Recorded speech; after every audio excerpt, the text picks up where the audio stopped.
My parents still don't know what happened behind closed doors. They only know the aftermath, the silence, the cancelled holidays, the wedding they're no longer invited to. I'm the only one who knows exactly how it all started. And the person who caused it still blames me for everything. If someone had told me a week earlier that a harmless family dinner would light a fuse in my life, I would have laughed and brushed it off. Yet there I was, sitting at my parents' dining table under warm candlelight, watching flames dance across polished china like they were warning me that something ugly was about to surface. My little sister Brooke couldn't stop smiling. She looked so proud, so sure of her choice as she leaned into her fiancé, Trevor. They'd only been engaged 3 months, and this was my first time meeting him. I'd been buried in business trips, bouncing between airports and hotel lobbies, so I hadn't seen her since the proposal. I wanted this dinner to be special, something that made all the missed calls and delayed flights worth it. But the second Trevor opened his mouth, I felt the air turn sour. He didn't even wait for dessert before taking a swing. He leaned back, one arm stretched across the chair like he owned the room. "So, Ashley," he drawled, like we were catching up at a gas station instead of my parents' home. "You still working at that little admin job downtown?" It was like listening to a bomb tick. The table went silent. My dad lowered his wine glass with a heavy thud. Mom glanced at him like a referee praying no one would throw a punch. Brooke lightly touched Trevor's arm as if she could nudge his tone back into civility, but he didn't even notice her. I swallowed hard and forced my voice to stay calm. "I work in corporate management." Trevor burst out laughing, loud, sharp, echoing off the walls like he was performing for an audience. "Corporate management," he repeated, shaking his head. "Ah, so that's what they call receptionist jobs now. Cute." Brooke's cheeks turned pink. "Trevor, that's not." "Relax," he cut her off, shooting her a grin that must have fooled her once. "I'm only teasing." Then he turned to me again, and the smirk twisted into something worse. "But seriously, Ash, when are you going to get a real career? You're 32. No husband. No kids. Still stuck in the same job for, how long now? 8 years. He said it like he was reading off a list of crimes.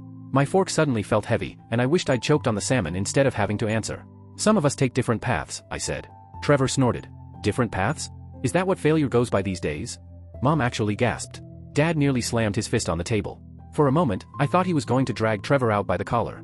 But then Trevor lifted his hands like a comedian telling his audience not to take things too seriously. "No, really," he said. "I don't mean it in a bad way." His voice dripped fake sympathy. "Ashley just needs a reality check. I mean, from what Brooks told me, you're barely scraping by." That sentence hit harder than anything else, not because of Trevor's mouth, but Brooks. She had told him everything. The divorce I crawled out of 5 years ago. Downsizing my home. Cutting back, rebuilding, doing it alone. She'd handed him my struggles like gossip over cocktails. "I'm doing fine," I muttered, though my voice sounded as frail as I suddenly felt. Trevor leaned forward like he was about to bestow a blessing. "Look, I work in finance. I know people. I could put in a good word at a couple firms, get you into something entry-level. Assistant work, maybe. It would be better than whatever dead-end job you have now." Dad's jaw flexed like he was grinding steel.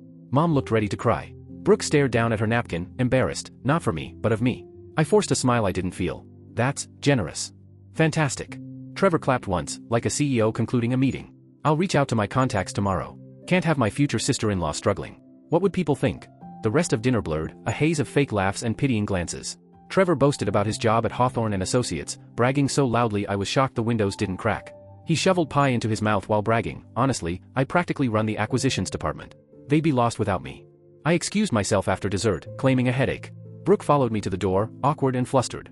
"He didn't mean anything by it," she whispered, like I was overreacting to a harmless joke. "He just says things bluntly. He called me a failure, Brooke." "He was trying to help," she insisted, a defensive edge creeping into her voice. "You have to admit, Ash, you've been stuck for a long time. Maybe he's right." I stared at the same girl who once sobbed into my sweater over her first heartbreak. The same girl whose homework I helped with until midnight when Mom and Dad were fighting every night. The girl whose college tuition I helped cover without her ever knowing. Maybe he's right. That's all I said before walking out. The drive back to Lincoln Park was quiet. Cold. I sat in my car outside my apartment for 20 extra minutes, gripping the steering wheel until my fingers hurt, replaying every insult in Trevor's smug voice. Every tear in my mother's eyes. Every silent, complicit look from Brooke. My phone buzzed. From Mom. "Don't let him get to you, sweetheart. We love you." Then Dad, "That boy is an ass. You're doing great, kiddo." I stared at my phone screen for another minute. Nothing from Brooke.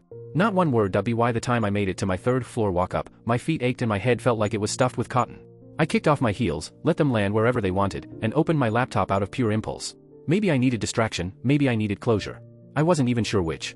The screen lit up, and there it was, my screensaver. A photo from last year's retreat in Napa Valley. I remembered the crisp air, the smell of wine barrels, the laughter over steak dinners. The picture showed me clinking glasses with my executive team, celebrating our biggest quarter in company history. In that photo, I wasn't anyone's struggling older sister. At Whitman Consulting Group, my title wasn't corporate management. It was Chief Operating Officer. Second in command of a company that generated $500 million annually. A company I'd helped build through 12 years of ridiculous hours, sacrifices nobody ever asked about, and a work ethic that damn near broke my life once. My family had no clue because I'd stopped sharing years ago. Money brought the wrong people close, and I'd learned that lesson the hard way when my ex-husband treated my rising salary like a personal bank account. So I kept my success quiet. I lived in a modest apartment because I didn't care about flashy status symbols. I drove a reliable Honda because I hated the performative shiny car nonsense. I downsized not to survive, but to retire early, comfortably and privately. And yet tonight, I'd sat there silently while a man who wasn't even a speck in my rearview mirror lectured me about finding a real job. Something inside me clicked into place. I pulled up my secure work email and typed into the search bar, Hawthorne and Associates. The name popped up instantly. My assistant, Priya, had sent me briefing documents weeks ago. Whitman was preparing to acquire Hawthorne. The deal was confidential, locked down until the last signatures were ready. The official announcement wouldn't happen until next month, and I'd been chosen to oversee the entire integration. Meaning, I had final authority over personnel decisions. Meaning, Trevor's job would soon sit under my jurisdiction. I opened Hawthorne's employee roster and scrolled. And finally, there he was. Trevor Matt, Senior Analyst, Acquisitions. Not Director. Not Manager. Not even close. A mid-tier analyst in a 300-person firm. The man acting like Chicago's finance royalty was basically a slightly polished spreadsheet jockey. I waited for satisfaction to hit me.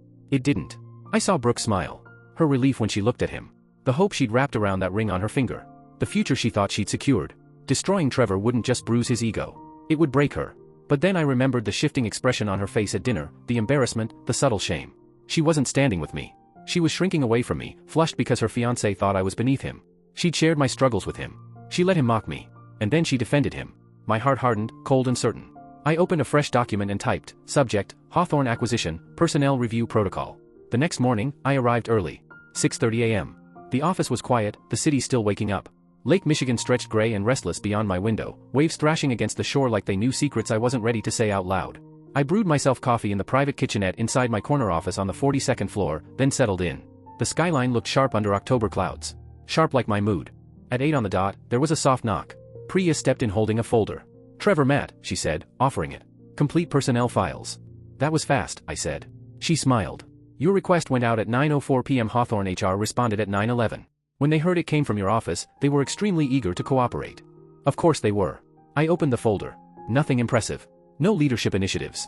No bonuses. No innovations. Just average reviews like, adequate and meets expectations. The kind of performance that pays the bills but never turns ahead. It was almost funny. Almost. Before I could process it further, I heard a knock again, more confident, more entitled. Miss Brennan, a voice said, sticking to formality. I'm Trevor Matt. Thank you so much for taking this meeting. I stayed seated. Let him stand there with his hand extended, waiting. After a moment of awkward stillness, he lowered it. Have a seat, Mr. Matt. He sat, eyes roaming the office. The sleek furniture, the panoramic city view, the modern art on the walls. I could practically hear his brain whirring. Trying to reconcile the woman he mocked at dinner with the one sitting in front of him now. I have to say, he began, leaning forward, eager. When my manager told me the COO wanted to meet with me personally, I was honored. I'm very excited about the merger. The opportunities are going to be huge. Excited, I repeated flatly. Absolutely. Whitman is, well, Whitman. He chuckled. I've been studying your acquisition strategies for years. I even wrote my MBA thesis on your market consolidation approach. He straightened his tie. Smile polished. Pitch mode activated. I know I'm in an analyst role at Hawthorne, but my skills belong in a strategic position. Director level. I've been essentially running our acquisitions department. You've been running it? I interrupted. Well, unofficially. My director is more symbolic. I carry the workload, he said, puffing up like a pigeon. I scribbled a note, deliberately slow. He watched the motion like I'd just signed his fate. Tell me about your background, I said. That was all the permission he needed. Out poured the bravado, education details, exaggerated deal credits, clients he claimed to have cultivated on his own. Lies disguised as ambition. When he finished, I nodded. Impressive. And outside work? What do you value? Family, he responded instantly. I'm getting married next summer. My fiancée is a lawyer. Smart woman. We're building a future together. Congratulations. What does she do? Oh, she's at a small firm. Civil litigation. Nothing on this level, obviously. He waved a hand at my office. But she's good. She'll probably scale back once we have kids. Someone has to put family first, you know? My stare didn't waver. Do I? He blinked. Well, I just meant, that's how traditional families work. And her family is great. Salt of the earth. Her sister is, he hesitated. I waited. Her sister is sweet, he continued, but she's struggling. Dead-end job. I've been trying to help her. Make some connections. She needs someone to help her stand on her feet. Between you and me, I think she's jealous of Brooke. It's clear she's stuck. It's sad, really. My fingers closed tight around my pen. Sad. Stuck. Jealous. I see, I murmured. Mr. Matt, I'll be direct. This merger means redundancies. Personnel cuts. Performance matters. He paled slightly. Of course. But someone with my track record. Your track record, I tapped the file, shows adequate work. Competent support. Not leadership. Competent? I've exceeded. You've met expectations for your pay grade. Annual reviews, adequate, satisfactory, meets requirements. No bonuses. No commendations. That's because Hawthorne underval. What Whitman values, I cut in, is humility, teamwork, and integrity. His jaw tightened. We'll be in touch about your position, I said. He stood abruptly. I need this job. My fiancée and I put an offer on a house. In Evanston. You can't just. I haven't made any decisions yet, I said. But I'll be honest. I don't like what I see here. For a split second, his charming mask cracked. I saw the same ugly glare from dinner. Who even are you? He snapped. Some executive who doesn't know real work? Who just climbed the ladder by what, Mr. Matt? He stopped. Panic hit. Nothing. That was unprofessional. I apologize. Get out of my office. He left, and I remained seated, hands trembling, not from anger, not from fear. From the raw, heavy truth of what I was about to do next. Once Trevor stormed out of my office, I didn't hesitate. I picked up the phone and dialed Priya. I need full employment records on Trevor Matt at Hawthorne. Everything, performance reviews, client feedback, expense reports, email audits. And Priya. I need them today. She didn't even blink.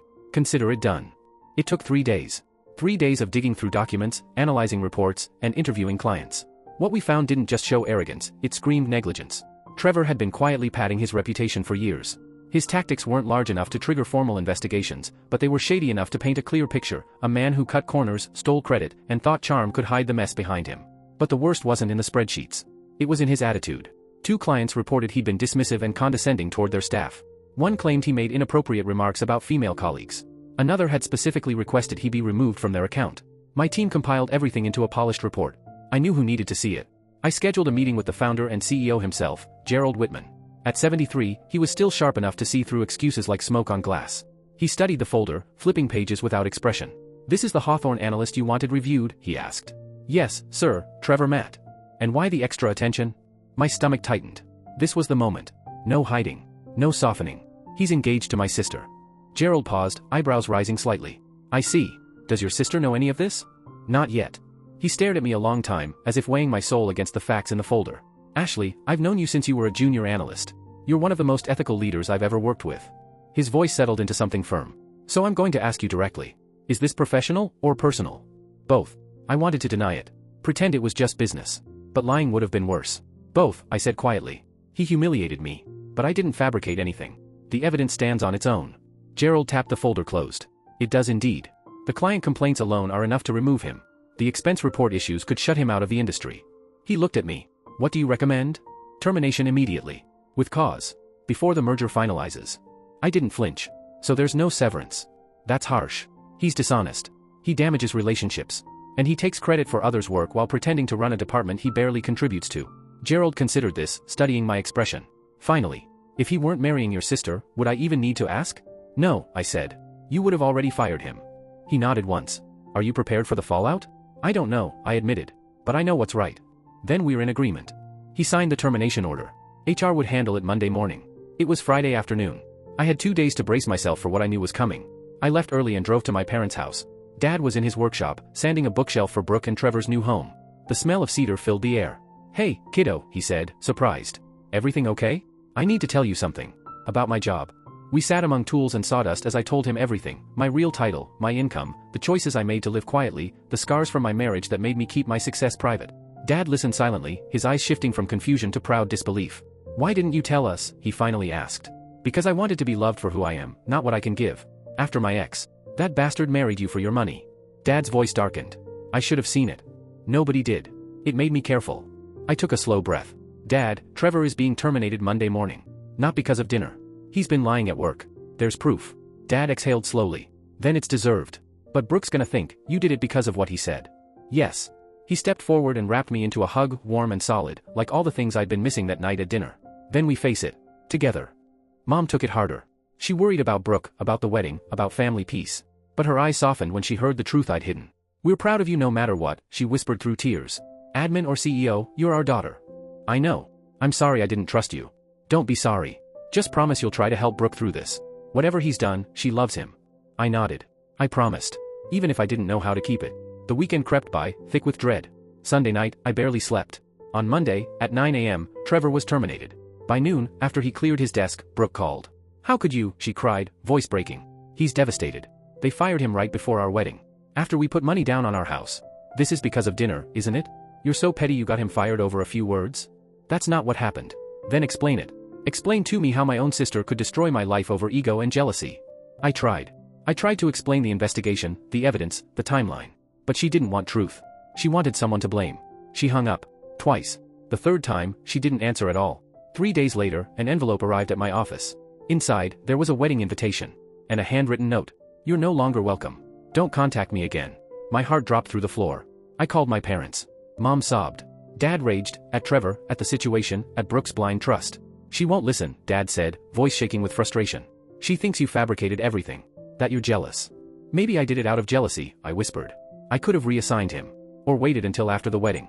Or..." "No," Dad's voice turned steel. "You did your job. The fact that he was marrying your sister doesn't change what he did." "But it changed everything else," I murmured. Then came the months. Thanksgiving? Cancelled. I ate takeout alone, letting pad thai go cold while I stared at my silent phone. Christmas? Worse. Brooke refused gifts. Returned letters unopened. Trevor convinced her that I had ruined his career out of spite. He became the victim. I became the villain. The wedding was 8 months away, but it felt like I'd been sentenced to watch my relationship with my sister die, one holiday at a time. All I could do was show up to work, breathe in spreadsheets, drown myself in strategy, and pretend I wasn't losing the person I had practically raised. And the frightening part? I wasn't sure anymore if I'd made the right choice. Just the ethical one. February brought sharp winds and gray mornings, but nothing chilled me like the phone call that came from a number I didn't recognize. I answered, distracted, expecting a recruiter or a vendor. "Miss Brennan? This is Patricia Chen from Miller & Associates Law." My heart stopped. That was Brooke's firm. "I'm calling about a man named Trevor Matt." The words hit harder than I expected. "I'm not going to discuss personnel matters," I replied, already bracing myself. "I'm not asking you to reveal anything confidential," Patricia said, her tone professional, almost gentle. "Your sister, Brooke, retained me privately. She asked me to look into Mr. Matt's background. I'm trying to understand his employment history, and thought you might be willing to point me in the right direction." "Brooke asked you to investigate him?" I whispered. "She did. Some financial inconsistencies have come up. Missing deposits. Bills paid from their joint account which he labeled as business expenses. She's starting to question what he told her about Hawthorne." The office suddenly felt too quiet, too sterile. I sat down slowly. "I can't hand over the report," I said. "I understand. But guidance would help. What questions to ask? What policies would apply? Anything to protect your sister." And in that moment, something shifted.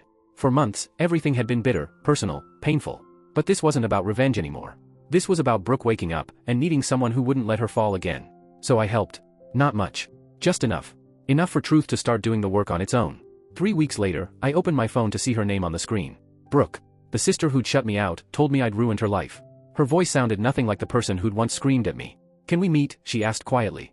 We met in Lincoln Park, in a tiny coffee shop with plants hanging from every wall and the smell of cinnamon clinging to the air. She slid into the seat across from me, and I barely recognized her. Thin. Pale. Makeup doing nothing to hide the exhaustion in her eyes. "Trevor has been lying to me," she said. No greeting. No build-up. Just truth. For the next 20 minutes, the dam broke. His role at Hawthorne? A lie. His salary? A lie. The house? He never even submitted financing documents. The down payment was my savings.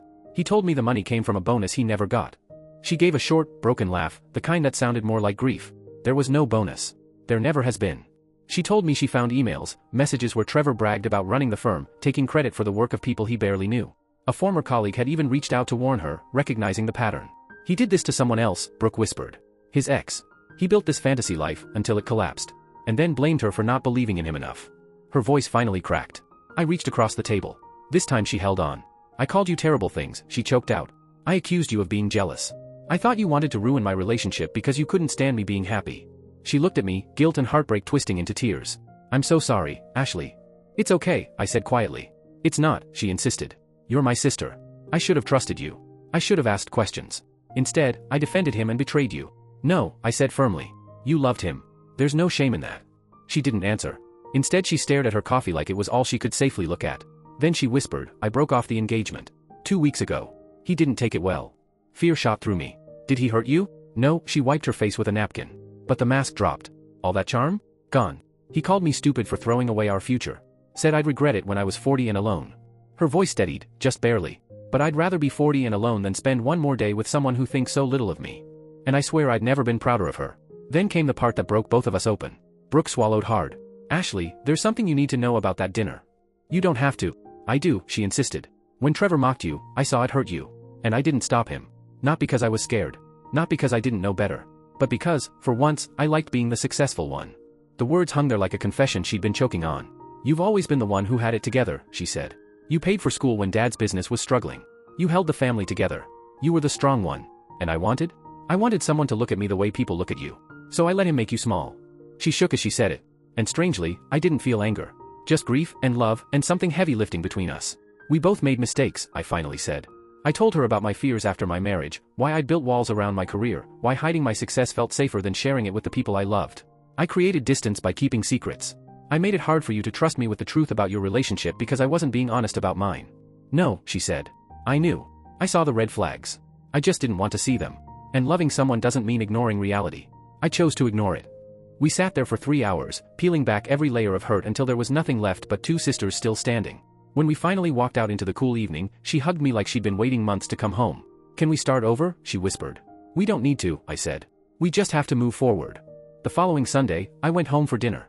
Brooke was already in the kitchen chopping onions, laughing with Mom, and something in my chest loosened for the first time in months. Dad pulled me aside in the hallway. Your sister told us everything, he said quietly. And I want you to know something. He squeezed my shoulder, eyes proud and full. We're proud of you. Not because you're a COO, though I could brag about that forever, but because you did what was right, even when it cost you your family. That takes real integrity. I swallowed back a lump in my throat. I almost lost Brooke. But you didn't, Dad said. That's what matters. Dinner was healing. We laughed. We told stories. Brooke apologized to our parents for the things she'd said, for choosing Trevor over family. Don't apologize for being in love, Mom said softly. Just promise us you'll choose better next time. Brooke smiled. There won't be a next time. Not for a while. I need to figure out who I am without someone defining me. After dinner, Brooke and I walked around the neighborhood. Spring was just beginning, the sky fading gold as streetlights blinked on one by one. At one point she asked, that night at dinner, did you already know you were going to oversee Hawthorne? No, I answered. I found out later. You could have told him anyway. You could have destroyed him right there. Made him eat every word. I thought about it, I admitted. But it wouldn't have changed anything. He would have told another lie, found a way to twist it. And that night was supposed to be about you. She stopped walking. I don't deserve you as a sister. I laughed softly. Then we can both work on deserving each other. No secrets. No competition. Just us. Just us, she repeated. 6 months after she ended her engagement, Brooke was promoted, junior partner at 29, the youngest in her firm's history. The excitement in her voice when she called me felt like sunlight. That night I threw her a party at my apartment. When she walked in, she looked around and burst out laughing. This is the apartment I pitted you over? Ashley, you live better than I do. I downsized on purpose, I replied. Early retirement plan. You're insane. She grinned. But I love you. Later, we stood on the balcony watching the city lights reflect off the dark water of Lake Michigan. She told me she'd seen Trevor at a bar downtown, and he'd tried to win her back. I told him no, she said simply. And it felt incredible. I smiled. Good. He asked if we'd reconciled. What did you tell him? That my sister is the COO of a $500 million consulting firm and one of the smartest people I know. She nudged me. And that he never stood a chance. Brooke. No, she held up a hand. Let me have this moment. Her expression softened. Ashley, you saved me. Maybe not on purpose. Maybe not for me. But if I'd married him, I would have spent years trying to hold up a man who wanted to tear me down. You did the right thing, even when it cost you me. I looked at her, at this woman who'd fought her way back to herself, and felt something like peace. Thank you, she whispered. For what? I asked. For loving me enough to let me hate you when I needed to. For choosing integrity over comfort. And for not defending yourself until I was ready to hear the truth. I slipped my arm around her shoulders. That's what older sisters do. No, she corrected softly. That's what you do. Years passed. Brooke rose quickly in her field, winning cases that made headlines. She dated, but never let love blind her again. She built a life rooted in self-worth. As for me, I stayed at Whitman. Gerald retired 3 years later and recommended me as his successor. At 35, I became the youngest CEO in the company's history. Business magazines published the story. Mom framed the article. Dad built a display box for my office with a plaque that read, "Local woman breaks glass ceiling." Brooke sent flowers with a card that said, "Always knew you were going places, next time, just tell me where." And sometimes, late at night, after the suits went home and the skyline turned quiet, I'd think about that dinner. The night a man tried to make me feel small. The night my sister stood by and let him. I no longer feel angry. I just feel grateful that the truth, about him, about me, about us, finally came into the light. Because integrity doesn't just shape careers. It saves families. And in the end, doing the right thing didn't cost me my sister. It saved her. And it saved me, too. People love to ask me, if you could go back, would you do it differently? They expect a simple answer. They want me to say I'd handle it with more grace, or keep my personal life separate, or let HR do the dirty work. And there's truth to some of that. I would have been honest with my family sooner. I would have talked to Brooke before everything detonated. I would have shared my life instead of hiding it behind humility and fear. But the core choice? The choice to hold Trevor accountable, even knowing it could shatter the relationship I cared about most? I wouldn't change that. Because sometimes doing the right thing means losing everything you thought mattered. And if you're very, very lucky, losing everything teaches you what actually does. For me, it wasn't the job title, or the corner office, or the $500 million company I helped run. It was the sister who found her way back to me, not just the way she was, but stronger, wiser, more grounded. It was parents who finally saw me for who I am instead of who they assumed I was. It was integrity, mine, the kind that no paycheck, no recognition, no applause can manufacture. Trevor taught me something that night at dinner. Not about money or power or ambition. He taught me about humiliation. He taught me that humiliation only holds power if you accept it. He tried to make me feel small. And for a moment, he succeeded. I let his words burrow into me like they defined who I was. But the truth? My worth wasn't up for him to measure. It never was. My worth was defined by the choice I made afterward. The choice to do my job, to stand by the truth, and to live in a way that I could wake up every morning and look at myself in the mirror without flinching. These days, Sundays are sacred. Brooke and I trade off cooking each week. Sometimes it's pasta at her place, sometimes it's roasted salmon on my tiny balcony overlooking the city. We talk about work, about our parents, about the lives we're building. She's dating again. A quiet engineer who looks at her like she's the smartest person in the room, not threatened by her success but awed by it. I like him. Not because he's impressive, but because he's kind. As for me? I'm still single, still focused on my career, still socking away money for early retirement so one day I can drink overpriced coffee in a coastal town while reading biographies and annoying locals with trivia. But I'm different now. I don't hide myself. I don't shrink my accomplishments. I don't treat vulnerability as weakness. I let people know me, the whole me. The ending of this story isn't a dramatic showdown or a triumphant victory march. There's no courtroom mic drop, no slow-motion revenge scene where I reveal my title and watch Trevor crumble. The ending is quieter. Better. It's two sisters at a dinner table, laughing again. It's my mother smiling without worry, and my father cracking dumb jokes while carving a roast. It's the feeling of peace replacing the ache of betrayal. Because Trevor did lose something. He lost his job, his fiancée, his shiny self-image. But he wasn't destroyed by me. He was destroyed by his own dishonesty, by a version of himself he tried to sell to everyone, until it collapsed under the weight of the truth.